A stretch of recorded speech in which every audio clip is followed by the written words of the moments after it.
Hello friends और residents. उम्मीद है कि आप अच्छे होंगे। पीछे क्लास में हमने पदार्थ के परिभाषा को पढ़ा था और पदार्थ के कुछ उदाहरण के तौर पे हमने बताया था कि इसके प्रकार के बारे में पढ़ा था।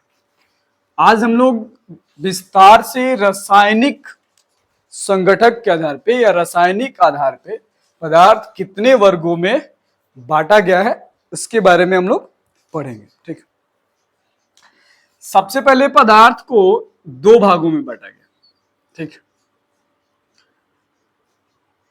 एक को कहा गया शुद्ध पदार्थ, ठीक है, और दूसरे को कहा गया अशुद्ध पदार्थ। अब शुद्ध पदार्थ को दो भाग में बांट दिया गया। ठीक है, एक को कहा गया तत्व और दूसरे को कहा गया यौगिक, और अशुद्ध को एक ही भाग में जिसको कहा गया मिश्रण। तो अब पदार्थ का जो रासायनिक संगठक है, ठीक है, रासायनिक संगठक, तो रासायनिक संगठक के आधार पर कितने वर्गों में? दो वर्गों में। ठीक है, नीचे लिख देते हैं रासायनिक संगठक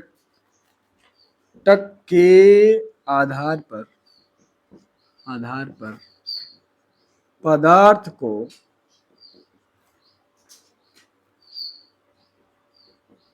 दो वर्गों में बांटा गया। कौन कौन? पहला तत्व और दूसरा यौगिक। पहला तत्व, दूसरा यौगिक। ठीक है, आप इसे एक बार अच्छी तरीके से देख लीजिए, उतार लीजिए। ठीक है, तो फिर हम आगे बढ़ते हैं।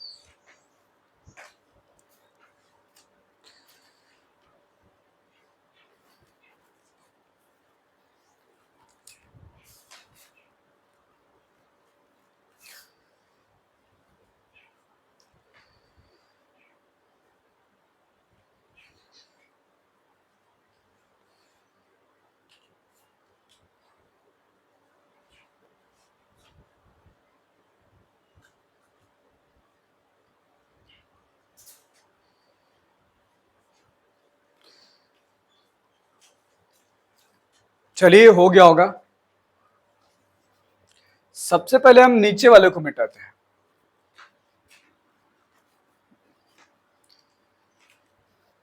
या ऊपर से भी मिटा सकते हैं। देखिए,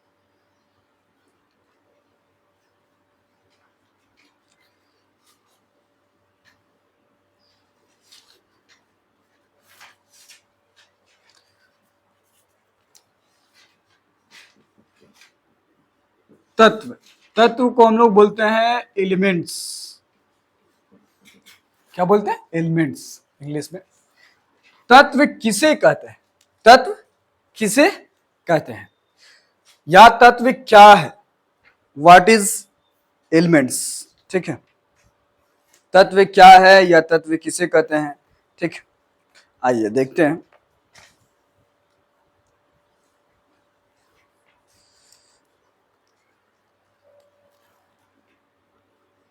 वह शुद्ध पदार्थ जो एक ही प्रकार के अणुओं या परमाणुओं के मिलने से बनता है उसे तत्व कहते हैं। क्या कहते हैं? तत्व कहते हैं। जैसे कुछ एग्जाम्पल अगर हम हिंदी में लिखना चाहें तो लिख सकते हैं सोना, चांदी, तांबा। ठीक, और भी है, लोहा, संकेत में लिखना चाहें तो AU, AG, CU, AF, ठीक है, लिख सकते हैं। ये क्या कहलाता है? तत्व। क्या कहलाता है? तत्व, ठीक है। ये सब तत्व के क्या है? उदाहरण है, सोना, चांदी, तांबा, लोहा, ठीक है। चलिए आगे देखिए, तत्व को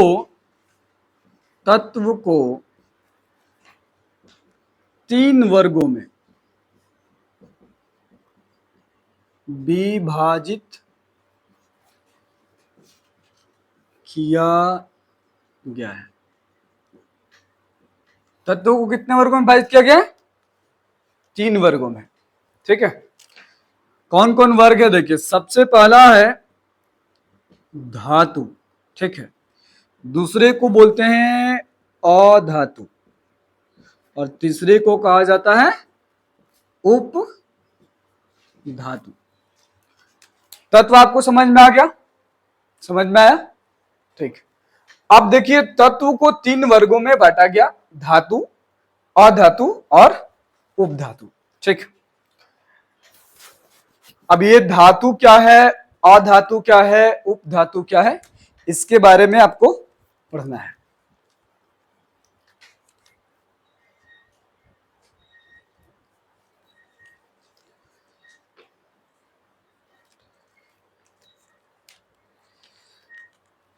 देखिए, धातु क्या है? धातु, ठीक है। धातु को इंग्लिश में कहा जाता है मेटल। क्या कहा जाता है? मेटल, ठीक। धातु। अब देखिए, धातु का कुछ एग्जाम्पल देकर आपको समझाते हैं कि ये धातु है और ये अधातु है। जैसे अगर हम इसमें से सबको लें, सोना को लें, चांदी को लें, ठीक है, तांबा को लें, लोहा को लें, ये सब क्या है? धातु है। क्या है? धातु है। जबकि अगर हम अधातु की बात करें, ठीक है, अधातु की अगर हम बात करें, नन मेटल की अगर हम बात करें, ठीक, एग्जाम्पल के लिए आप लीजिए, नन मेटल को आप ले सकते हैं, कार्बन को लीजिए, हाइड्रोजन को लीजिए, ठीक है, कार्बन को ले लिए, हाइड्रोजन को ले लिए, ठीक है, हीलियम को लीजिए, ठीक। एग्जाम्पल के लिए आप लकड़ी भी ले सकते हैं। लकड़ी भी क्या है? अधातु है। क्या है? अधातु है। लकड़ी भी क्या है? एक अधातु है, ठीक है। अब इन दोनों में देखिए क्या फर्क है, सोना और लकड़ी में या कार्बन में क्या अंतर है? सोना में क्या होता है? खास चमक होता है। क्या होता है? एक खास चमक होगा, ठीक है। इसमें कार्बन में कोई खास चमक नहीं होगा, ठीक है। सोना को अगर आप हल्के किसी धातु से चोट करते हैं तो आपको खास ध्वनि सुनाई देगी, जबकि कार्बन के साथ ऐसा नहीं होता है। कार्बन के साथ अगर चोट कीजिएगा तो कोई खास ध्वनि नहीं आएगा। सोना, चांदी, तांबा, लोहा, सबको अगर आप करते हैं, एक एक करके आवाज करते हैं या मारते हैं, धातुओं के साथ टकराते हैं, तो आपको एक खास क्या देगा? आवाज सुनाई देगा। जैसे हमने पीछे, अब तो नाच में पैड आया है, क्या आ गया? पैड आ गया। लेकिन पहले जमाने में सतनगड़ा आता था। क्या आता था? सतनगड़ा, जिसमें 7 तरह के थाली होता था। क्या होता था? 7 तरह का थाली, और थाली पे एक एक करके क्या किया जाता था? लकड़ी से पीटा जाता था, जिससे अलग अलग प्रकार की क्या निकलती थी? ध्वनि निकलती थी। क्या निकलती थी? ध्वनि, ठीक है। तो ये एक अच्छा उदाहरण है ध्वनि का। इसमें और उदाहरण देख सकते हैं। ये प्रायः ज्यादातर जो अधातु है गैस रूप में होते हैं। किस रूप में? गैस रूप में होते हैं। जबकि आपको जो धातु दिखेंगे कैसे दिखेंगे? ठोस अवस्था में दिखेंगे। किसमें? ठोस अवस्था में देखेंगे, ठीक है। इस तरह से और भी देख सकते हैं सोना, चांदी या तांबा, ये सब क्या है, विद्युत का सुचालक है। विद्युत का क्या है, सुचालक है। जबकि कार्बन, हाइड्रोजन और हीलियम क्या है, विद्युत का कुचालक है। ठीक है, अब इसके अंतर को थोड़ा और लिखते हैं डिटेल से। चलिए आगे देखते हैं। हमने कुछ एग्जाम्पल देके आपको बताया, अब देखिए।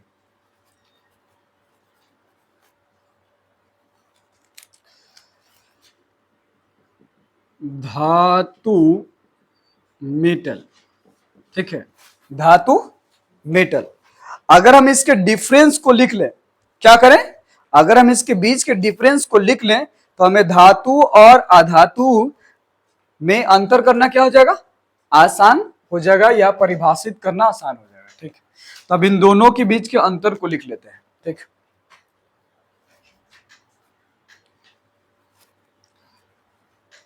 एक तरफ लिखिए धातु और दूसरी तरफ क्या लिखिए, अधातु। ठीक है, एक तरफ धातु और दूसरी तरफ अधातु। ठीक है, पहला देखिए नंबर 1, इनमें खास प्रकार की चमक होती है, चमक होती है, या चमकीला भी कह सकते हो। इनमें कोई चमक नहीं होता है, नहीं होता है। ठीक, दूसरा, ये विद्युत और उष्मा के चालक होते हैं। ये विद्युत और उष्मा के क्या होते हैं, कुचालक होते हैं। ठीक है, तीसरा देखिए, दो आपको लिखवा दिया गया, तीसरा देखिए क्या अंतर है, और भी है। ये तन्य होते हैं, क्या होते हैं, तन्य। तन्य क्या है, तन्य नहीं समझ में आता, समझिए तन्य मतलब घिंचाव, क्या, घिंचाव। जैसे अगर हम किसी भी लोहे की छड़ को अगर हमको लंबा करना है तो उसको पिघला कर क्या कर सकते हैं, लंबा किया जा सकता है, लेकिन अधातु को नहीं, ये तन्य नहीं होते हैं, ये तन्य नहीं होते हैं। ठीक है, इसके बाद आप 4 नंबर देखिए, ये आघात वर्ध, आघात वर्ध होते हैं। आघात वर्ध साइंस का एक शब्द है। आघात वर्ध मतलब होता है चोट, क्या, चोट। तो ये जो धातु है चोट को सहन कर सकते हैं, लेकिन अधातु चोट को सहन नहीं कर सकते हैं। ठीक है, ये लिखेंगे, ये आघात वर्ध नहीं होते हैं, मतलब ये चोट को नहीं सह सकते हैं। अर्थात हम लोग इसको आम अगले, अर्थात ये क्या होते हैं, भंगुर, क्या कहा जाता है उसको, भंगुर होते हैं। भंगुर मतलब बिखर जाते हैं। अगर इसको चोट किया जाएगा ना, हथौड़े से अगर मारा जाएगा तो ये क्या होगा, अलग अलग भागों में बिखर जाएगा, क्या हो जाएगा, बिखर जाएगा। ठीक है, और कुछ देखिए, ध्वनि की तो बात नहीं की है ना, इसमें लिखते हैं 5 नंबर, इनमें खास प्रकार की ध्वनि होती है, खास प्रकार की क्या होती है, ध्वनि होती है। इनमें इनमें खास प्रकार की ध्वनि नहीं होती है, ध्वनि नहीं होती। लिखिए इतना, और कुछ अंतर है जो आपको बताते हैं। 5 अंतर यहां लिखा गया है, लिखिए इसको ठीक से।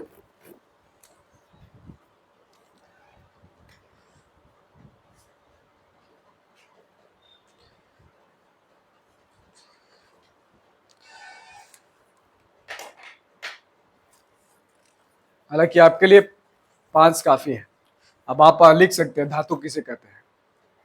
धातु वे तत्व जिनमें खास चमक हो, क्या हो, खास चमक हो, ठीक है, जो विद्युत और उष्मा का सुचालक हो, जो तन्य हो, जो आघातवर्ध हो, या जिसमें खास ध्वनि होती है, क्या कहलाती है, धातु। क्या कहलाती है, धातु।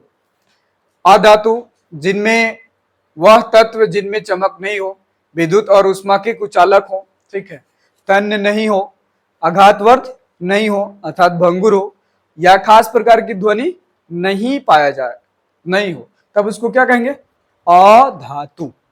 अब हम लोग देखेंगे उपधातु को। किसको देखेंगे, उपधातु को, ठीक है।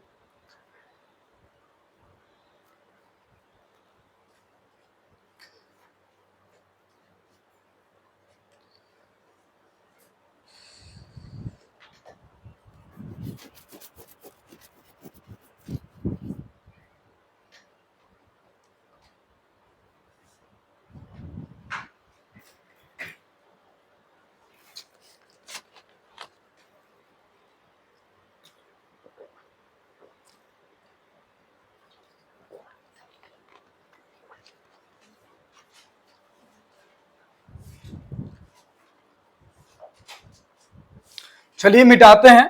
अब आपको दिखाते हैं उपधातु, तत्व का तीसरा प्रकार, ठीक है। देखिए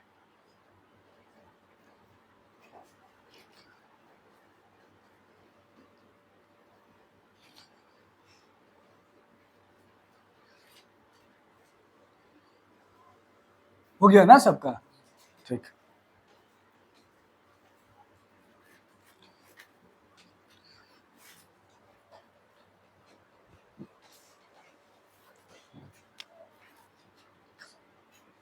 उपधातु, क्या, उपधातु, ठीक है। वे तत्व, वे तत्व जिनमें धातु और अधातु, वे तत्व जिनमें धातु और अधातु दोनों के गुण, दोनों के गुण पाए जाते हैं, पाए जाते हैं। मतलब उपधातु को कह सकते हैं कि इनमें धातु का भी गुण और अधातु का भी गुण क्या होता है, पाया जाता है। मतलब ये बीच का गुण। वे तत्व जिनमें धातु और उपधातु, धातु और अधातु दोनों के गुण पाए जाते हैं, वे उपधातु कहलाते हैं, ठीक है। कुछ एग्जाम्पल देख लीजिए। जैसे में आप क्या लिख सकते हैं, जैसे में लिख सकते हैं आप बोरान, बोरान, ठीक है। इसके बाद आप लिख सकते हैं सिलिकॉन, ठीक, बोरान, सिलिकॉन, एंटीमनी कहा जाता है उसको, या जर्मेनियम, जर्मेनियम, ठीक है, बोरान, सिलिकॉन, जर्मेनियम, ठीक है, इत्यादि। और भी और भी हैं कुछ।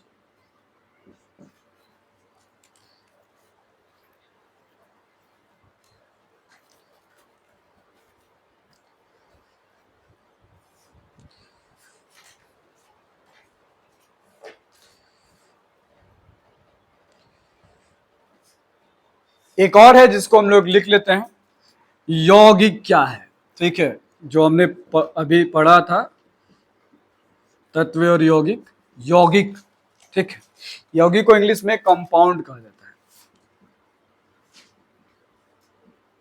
ठीक है, यौगिक।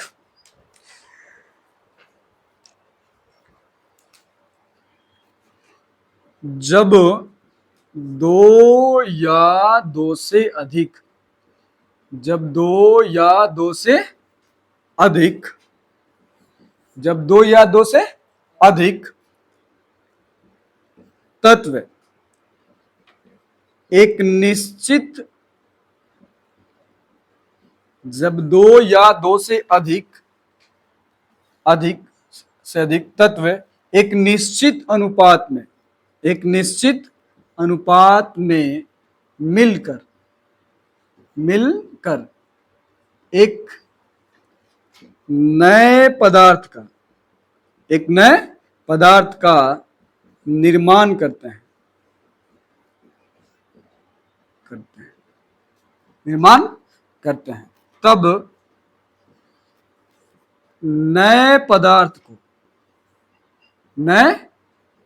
को यौगिक कहा जाता है। क्या कहा जाता है? यौगिक कहा जाता है। ठीक, जैसे कुछ एग्जाम्पल आपको दिखाते हैं। हाइड्रोजन को और ऑक्सीजन को मिलाइएगा, क्या मिलेगा? H2O। ठीक है, सोडियम को और क्लोरीन को मिलाइएगा, क्या मिलेगा? Sodium chloride. इसको कहा जाता है जल और इसको क्या कहा जाता है? नमक। ये क्या है? एक यौगिक के उदाहरण हैं। ठीक है, तो आज हम लोग तत्व के बारे में पढ़े, पदार्थ के रासायनिक संगठन के बारे में पढ़े। नेक्स्ट क्लास में आपको आगे बताया जाएगा मिश्रण के बारे में। ठीक है, तो अगर आपको चैनल अच्छा लगता हो तो सब्सक्राइब कीजिए, शेयर कीजिए और लाइक कीजिए। ठीक, ओके।